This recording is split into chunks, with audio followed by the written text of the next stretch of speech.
Hello everyone, welcome again on my YouTube channel creative and info hub. So guys, आज की video में आपके साथ ATR फाइल शेयर करने वाली हूँ हिंदी मीडियम में। जी हाँ, आज की इस वीडियो में आपके साथ हिंदी मीडियम में ATR, जिसको हम हिंदी में उपलब्धि परीक्षण बोलते हैं, उसकी पूरी कंप्लीट अपनी फ़ाइल शेयर करने वाली हूँ। जब आप अपनी टीचिंग में जाएंगे, आप अपनी SCP में जाएंगे, तो आपको बहुत सारे असाइनमेंट्स बनाने के लिए दिए जाते हैं। तो ये भी उन्हीं में से एक असाइनमेंट होता है। इसमें बेसिकली क्या करना होता है, आपको ना स्टूडेंट का टेस्ट लेना होता है, क्वेश्चन पेपर डिज़ाइन करना होता है, देन आपको pre test and post test लेना होता है, जिससे आपको ये पता चल जाता है कि आपने जो पढ़ाया है, पढ़ाने से पहले बच्चों को कितनी नॉलेज थी एंड आपके पढ़ाने के बाद बच्चों को कितनी नॉलेज हुई है। तो उससे आप इवेलुएट कर सकते हैं। सो मैं आपके साथ कंप्लीट फाइल आज की इस वीडियो में शेयर करने वाली हूँ and I am damn sure video आपके लिए हेल्पफुल होने वाली है, इसलिए इसके बिल्कुल भी मत करना। वीडियो में आगे बढ़ने से पहले अभी के अभी चैनल को सब्सक्राइब कर लीजिए अगर आपके लिए चैनल हेल्पफुल है तो। And yes guys, bell icon ज़रूर हिट कर लेना सो दैट मेरी कोई भी वीडियो आपसे मिस ना हो।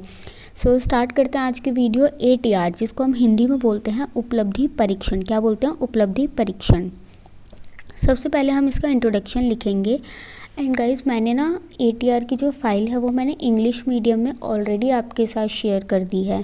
सो इंग्लिश मीडियम वाले स्टूडेंट ये मत बोलना कि इंग्लिश मीडियम में नहीं है, वो ऑलरेडी चैनल पे है। Plus action research, text book analysis and school profile, school record, सब कुछ चैनल पे अवेलेबल है, तो आप उन्हें भी जाके चेकआउट ज़रूर करना।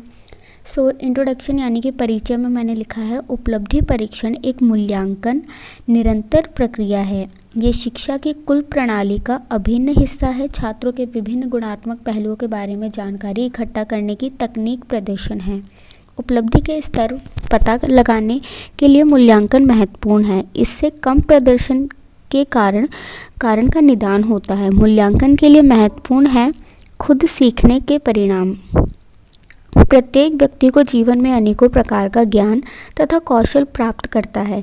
इस ज्ञान तथा कौशल में कितनी दक्षता व्यक्ति ने प्राप्त की है, इसका पता लगाने के लिए ज्ञान तथा कौशल के उपलब्धि परीक्षण से पता चलता है। विद्यालय के विभिन्न कक्षाओं में अनेकों प्रकार के छात्र शिक्षा ग्रहण करने के लिए आते हैं।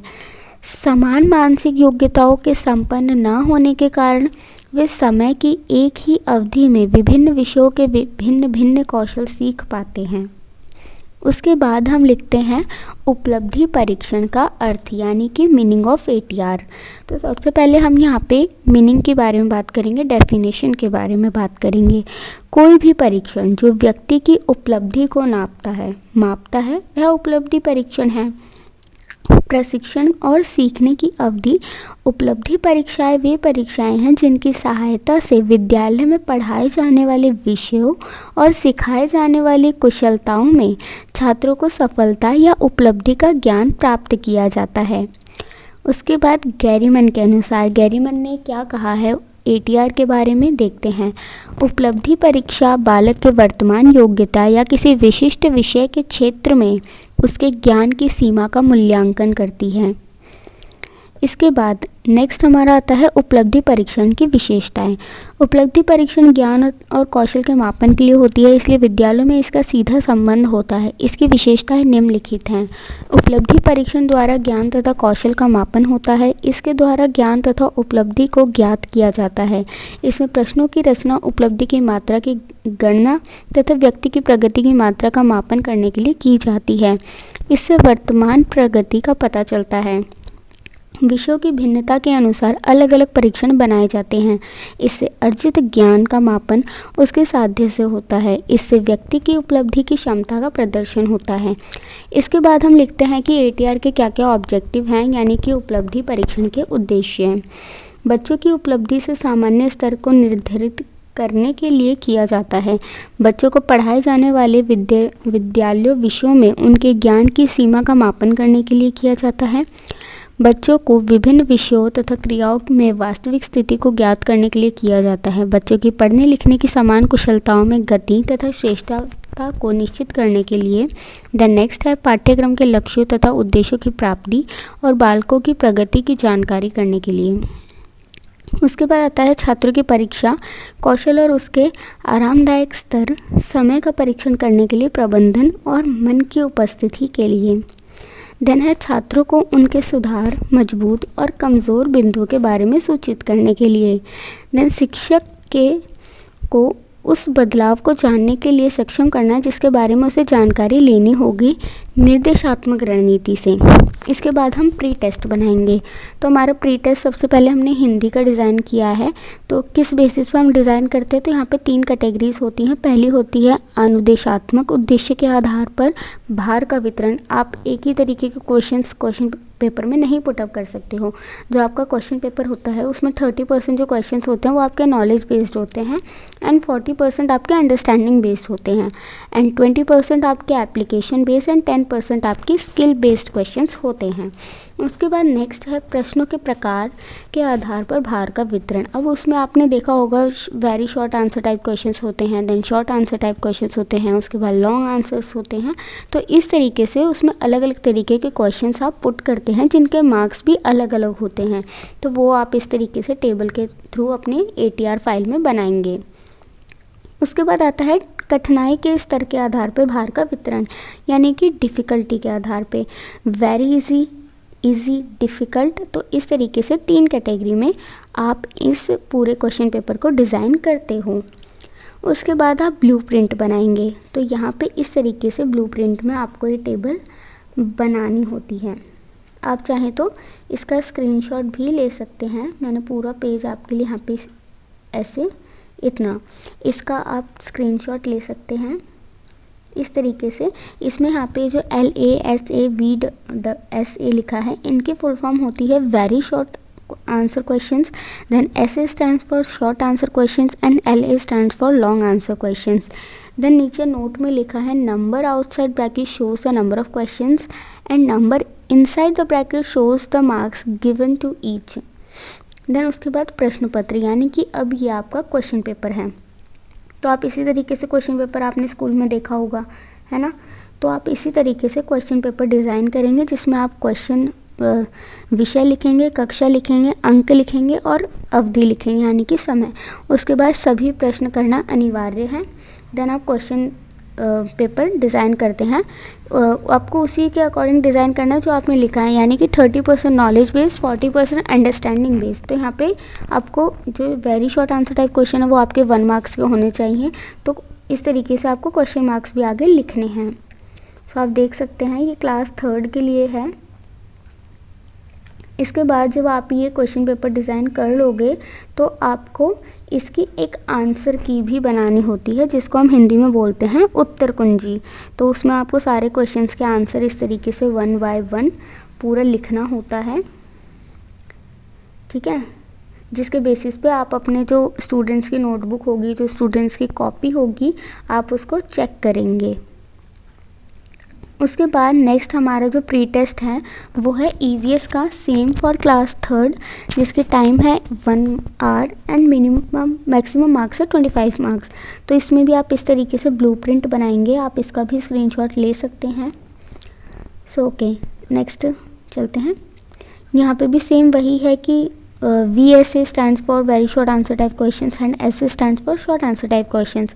तो यहाँ पे आपने इस तरीके से EVS का भी पूरा प्रिपेयर करना है। जो क्वेश्चन पेपर आपको EVS का भी बनाना है 1 घंटे का। देन आप डिपेंड करता है आपके ऊपर कि आप इसमें कितने क्वेश्चंस पुट कर रहे हो, बट ऐसा भी मत करना कि आपने टाइम तो दिया है सिर्फ 1 घंटे का एंड आपने क्वेश्चंस भी बहुत सारे भर दिए, तो वो लेंदी मत करना।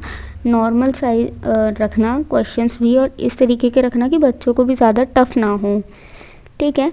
उसके बाद आप इसकी भी आंसर की बनाएंगे। जो भी क्वेश्चन आपने पुट किए हैं अपने क्वेश्चन पेपर में, डिज़ाइन किए हैं, फ्रेम किए हैं, आप उनके आंसर की बनाएंगे सो दैट आप उसके बेसिस पे बच्चों की, स्टूडेंट्स की जो कॉपी है, एग्जामिनेशन कॉपी है, टेस्ट शीट्स हैं, आप उनको चेक कर सकें। उसके बाद आता है मार्क्स ऑफ लिस्ट, ठीक है। अब आपने भाई क्वेश्चन पेपर बना लिया, बच्चों का टेस्ट भी ले लिया, आपने चेक भी कर दिए, तो अब कितने मार्क्स आए बच्चों के, उसको हम देखते हैं marks list of students. Pre test में हिंदी में बच्चों के कितने मार्क्स आए, आप उन सभी बच्चों के मार्क्स यहाँ पे लिखेंगे। अगर आपकी ऑनलाइन एससीपी होती है तो आप एज्यूम करके लिख सकते हैं। अगर आप ऑफलाइन अपने इंस्टीट्यूट में जाके करते हैं तो फिर आपको पूरी क्लास का ही लोगे। ऐसा तो नहीं है कि आपकी क्लास में अगर 40 स्टूडेंट्स हैं तो आप सिर्फ 10 स्टूडेंट्स का ही टेस्ट लोगे। तो आपको इस तरीके से टेबल बनानी है, serial number, student name, maximum marks and obtain marks. तो मैक्सिमम मार्क्स आपके 25 हैं, उसमें से बच्चों के कितने मार्क्स आए आप वो यहाँ पे इस तरीके से पूरे बच्चों की लिस्ट बनाएंगे कि किसके कितने मार्क्स आए। ठीक है, उसके बाद सेम आप ऐसे ही ईवीएस का भी बना लेंगे, क्योंकि आपने 2 सब्जेक्ट के टेस्ट लिए हैं, हिंदी और ईवीएस। ठीक, अब इसके बाद आपको पोस्ट टेस्ट भी बनाना है, तो आपको कंफ्यूज नहीं होना है। आपको 2 सब्जेक्ट बोले होंगे आपके टीचर ने, तो आपने यहाँ पे हिंदी एंड ईवीएस का लिया है, तो सेम इसी तरीके से आपने ईवीएस के आंसर शीट चेक करी एंड उसकी आपने मार्कशीट बच्चों की तैयार कर लेनी है। उसके बाद स्प्रेडशीट आपको बनानी है। आप चाहें तो एक्सेल पे इसको बना के और फिर आप प्रिंट निकाल के यहाँ पे बना सकते हैं, बट मेरी फ्रेंड ने यहाँ पे ये हाथ से बनाई है। तो ये ईवीएस एंड हिंदी दोनों की है, तो यहाँ पे दोनों की कैसे पता चलेगा, तो यहाँ पे डबल टिक लगाए हुए हैं। ठीक, अब देखिए भूमिका ने ईवीएस में क्वेश्चन नंबर 6 नहीं किया तो सिर्फ एक ही टिक लगाया है। तो इस तरीके से आप यहाँ पे पूरी स्प्रेडशीट बना सकते हो। उसके बाद सेम इसी तरीके से आपको देखना है, इसको बोलते हैं हम प्री टेस्ट अचीवर, कि बच्चों के हाईएस्ट मार्क्स कितने आए हैं हिंदी में, किस किस बच्चे के हाईएस्ट आए हैं एंड किस किस के लोएस्ट आए हैं। आपको इस तरीके से 2 टेबल बनानी होती हैं। सेम आप ऐसे ही पर्यावरण अध्ययन यानी कि ईवीएस में भी बनाएंगे, हाईएस्ट एंड लोएस्ट 2 टेबल आप बना लेंगे। उसके बाद आपको लिखना होता है प्री टेस्ट का मूल्यांकन। आप इवैल्यूएट करेंगे कि आपने जो प्री टेस्ट लिया उससे आपने क्या इवैल्यूएट किया। तो मैंने यहाँ पे लिखा है कि छात्रों से प्री टेस्ट लिया गया जिसमें पुराने अध्यापक ने उन्हें क्या पढ़ाया था, जिससे पता चलता है कि वह अध्यापक बच्चों को किस प्रकार पढ़ाता था, उसका पता प्री टेस्ट के ज़रिए चलता है। मैंने बच्चों के लिए एक ब्लूप्रिंट तैयार किया और उसके अनुसार बच्चों के लिए उसके पूर्व अध्यापक द्वारा एक प्रश्न पत्र का पूर्णांक 25 रखा और दूसरे कुछ सामान्य प्रश्न और विशेष प्रश्न थे। दूसरे दिन जब टेस्ट लेकर मैंने मूल्यांकन किया तो पाया कि कुछ बच्चों के नंबर अच्छे थे परंतु कुछ के ज़्यादा अच्छे नहीं थे। अतः मुझे पता चला कि इन बच्चों पर ध्यान देने की ज़रूरत है। अब मैं बच्चों को पढ़ाना आरंभ किया और उसके लिए एक प्री टेस्ट का ब्लूप्रिंट भी तैयार करने का निश्चय किया, जिससे पता चले कि बच्चों में कितना सुधार हुआ। यहाँ पे आप एडिट कर लेना, ये प्री टेस्ट नहीं आएगा, ये पोस्ट टेस्ट आएगा। ठीक है, उसके बाद आप माध्य निकालेंगे प्री टेस्ट का। तो इसके लिए आप लिखेंगे इस तरीके से, उनके प्रेक्षणों का माध्य औसत सभी प्रेक्षणों के मात्रों के योग के प्रेक्षणों की कुल संख्या से भाग देने से निकलती है या प्राप्त होती है। इसका प्रतीक x के ऊपर लाइन इस तरीके से होती है। आप यहाँ पे फॉर्मूला डाल के इस तरीके से उसका माध्य निकाल सकते हैं। सेम आपको इसी तरीके से ईवीएस का भी निकालना होगा। आपको यहाँ पे मीन, मोड, मीडियन सब निकालना होता है। आप अगर मैं ये बोलूँ तो ये आपके लिए मैथ्स के साथ आप इसको इंटीग्रेट कर सकते हो आपके लेवल पे, कि आप एटीआर बना रहे हो बट इसमें भी आपको मैथ्स की कैलकुलेशन वगैरह करनी पड़ती है। तो यहाँ पे माध्यक ईवीएस का निकाल लिया। उसके बाद माध्यक, हिंदी का माध्यक निकालेंगे। अब हम माध्यक हम किस तरीके से निकालते हैं, हम पहले तो जो भी जितने भी बच्चों के मार्क्स आए हम उनको लिख लेंगे, फिर उसके बाद उन्हें आरोही क्रम में लिखते हैं, यानी कि बढ़ने से घटने के क्रम में हम उनको लिखते हैं। फिर हम फॉर्मूले में डाल के उसका माध्यक हम निकाल लेते हैं। जैसे हिंदी का जो हमने प्री टेस्ट लिया उसका माध्यक है 16। उसके बाद हम ऐसे ही सेम ईवीएस का भी निकाल लेंगे। मैं थोड़ा जल्दी इसलिए स्क्रॉल कर रही हूँ क्योंकि एक बार आपको आइडिया हो जाए किस तरीके से करना है तो फिर उसके बाद आप खुद भी कर सकते हो। अगर मैं एकदम चीज़ों को क्लियर धीरे धीरे बताने लगी तो ये वीडियो बहुत ही ज़्यादा लेंदी हो जाएगी एंड फिर आप बोलोगे कि दीदी वीडियो बहुत लंबी हो गई। देन हम उसके बाद लिखते हैं बहुलक। बहुलक भी आप ऐसे ही हिंदी का निकालेंगे। जैसे आपने टोटल 20 छात्रों का 25 में से प्राप्त किए गए अंकों का बहुलक। ठीक है, आपने 20 स्टूडेंट्स का टेस्ट लिया, कितने मार्क्स की टेस्ट क्वेश्चन पेपर था, 25 मार्क्स का, तो आपने यहाँ पे लिख लिया। तो अब इसमें सबसे ज़्यादा बहुलक आप निकालेंगे तो हमारा बहुलक आया 16 व 16। सेम ऐसे ही आप ईवीएस में भी बहुलक निकाल लेंगे। तो ईवीएस का बहुलक है हमारा 18। उसके बाद चित्र में प्रस्तुति, आप चाहें तो बार ग्राफ यहाँ पे यूज़ कर सकते हैं। आपको हिंदी का और ईवीएस दोनों का ही इस तरीके से बार ग्राफ बनाना होगा जैसे मैंने यहाँ पे बनाया हुआ है, जिसमें आप एक साइड छात्रों की संख्या लिखेंगे और एक साइड छात्रों के अंक लिखेंगे। सेम इसी तरीके से आप ईवीएस का भी बार ग्राफ अपनी फाइल में ड्रॉ करेंगे। ठीक, उसके बाद नेक्स्ट आएगा हमारा पोस्ट टेस्ट। तो यहाँ तक आपका प्री टेस्ट कंप्लीट हो गया। अब सेम इसी फॉर्मेट में आप अपना पोस्ट टेस्ट प्रिपेयर करेंगे। तो जैसे हमने फर्स्ट प्री टेस्ट में किया था, हमने पहले ब्लूप्रिंट तैयार करना है, सेम हमने हिंदी का ही रखना है। आप यहाँ पे चेंज नहीं करेंगे सब्जेक्ट। आपने प्री टेस्ट में जो 2 सब्जेक्ट लिए हैं, आप यहाँ पे भी वही 2 सब्जेक्ट चूज़ करेंगे। सेम अगेन ऐसे आपने ब्लूप्रिंट बनाना है। उसके बाद अगेन आपको क्वेश्चन पेपर तैयार करना है। आपको यहाँ पे डिफरेंट चैप्टर लेना है, ये नहीं कि जो आपने पहले जो चैप्टर लिया था अब दोबारा से वही चैप्टर ले रहे हो, नहीं, अब आपको दोबारा से लेना है। ठीक, जैसे पहले हमारा फर्स्ट क्वेश्चन था कि कक्कू कविता के कवि का नाम बताओ, बट अब हमने फर्स्ट क्वेश्चन लिखा है मन करता है कविता के कवि का नाम बताओ। तो इस तरीके से आप इसमें क्वेश्चंस पुट अप कर सकते हो। क्वेश्चंस की कोशिश करना कि 25 मार्क्स का आप रख रहे हो, तो जिस हिसाब से हमने डिस्ट्रीब्यूट किया है तो 8, 9, 10 क्वेश्चंस मैक्सिमम आप उसमें डालें। देन आप उसकी आंसर की प्रिपेयर करेंगे। सेम इसी तरीके से आप दोनों सब्जेक्ट्स की आंसर की प्लस क्वेश्चन पेपर आपको डिज़ाइन करना है। यहाँ पे हमने अब ये ईवीएस का कर लिया। ईवीएस का ब्लूप्रिंट हम यहाँ पे तैयार कर रहे हैं।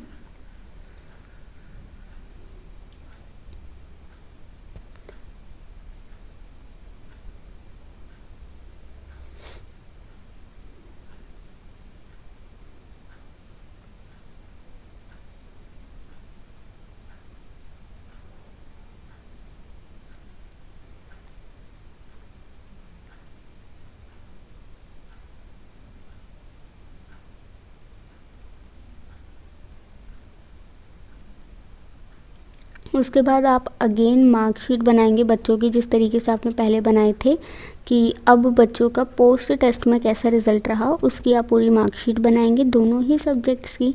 देन अगेन आप उनका मीन, मोड, मीडियन सब कुछ उसका कैलकुलेट करेंगे, निकालेंगे। देन आप बार ग्राफ के थ्रू उसको रिप्रेजेंट करेंगे।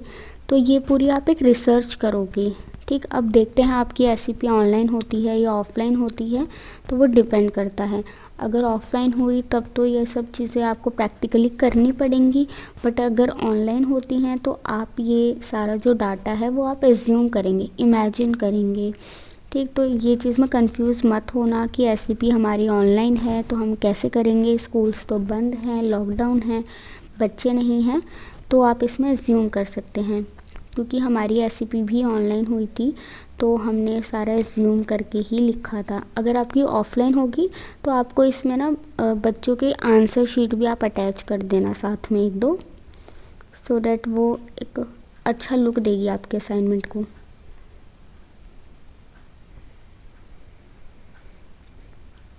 ये हिंदी के पोस्ट टेस्ट का बार ग्राफ है एंड ये ईवीएस के पोस्ट टेस्ट का बार ग्राफ है। फॉर्मेट वही सेम रहेगा, एक साइड छात्र अध्यापिका की उनकी संख्या लिखेंगे और एक तरफ आप उनके वो लिखेंगे। देन उसके बाद आता है मूल्यांकन। जैसे आपने प्री टेस्ट का मूल्यांकन लिखा था, यहाँ पे सेम आप पोस्ट टेस्ट का लिखेंगे कि छात्रों से पहले मैंने प्री टेस्ट लिया था तो प्रदर्शन या परिणाम ज़्यादा खास नहीं था, परंतु जब मैंने बच्चों के कुछ विशेष तरीक़ों से पढ़ाया और बाद में उनका पोस्ट टेस्ट लिया तो बच्चों के परिणाम में अंतर देखने को मिला। जो बच्चे प्री टेस्ट में अच्छे अंक प्राप्त नहीं कर पाए थे वह पोस्ट टेस्ट में बहुत अच्छे अंक प्राप्त करे थे। देन उसके बाद हम निष्कर्ष लिखते हैं, यानी कि कंक्लूज़न। उपलब्धि परीक्षण एक बहुत अच्छा तरीका है बच्चों के ज्ञान को मापने के लिए।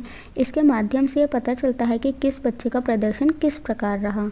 उपलब्धि परीक्षण बच्चों के पोर्टफोलियो बनाने में भी सहायक होती है। सो इस तरीके से आप अपना ATR फाइल हिंदी मीडियम में बना सकते हैं। सो गाइज़, आई होप आपको ये वीडियो पसंद आई होगी, आपके लिए हेल्पफुल रही होगी। तो गाइज़ लाइक ज़रूर कर देना, कमेंट करके ज़रूर बताना क्या चीज़ आपको अच्छी लगी, क्या चीज़ नेगेटिव लगी, जो चीज़ मुझे इम्प्रूव करने की ज़रूरत है वो भी बताना। सो दैट मैं नेक्स्ट वीडियो में उसको इम्प्रूव कर सकूँ। And yes guys, don't forget to subscribe my channel and also hit the bell icon so that मेरी कोई भी वीडियो आपसे मिस ना हो। मिलते हैं नेक्स्ट वीडियो में। Thank you guys, keep supporting, keep loving.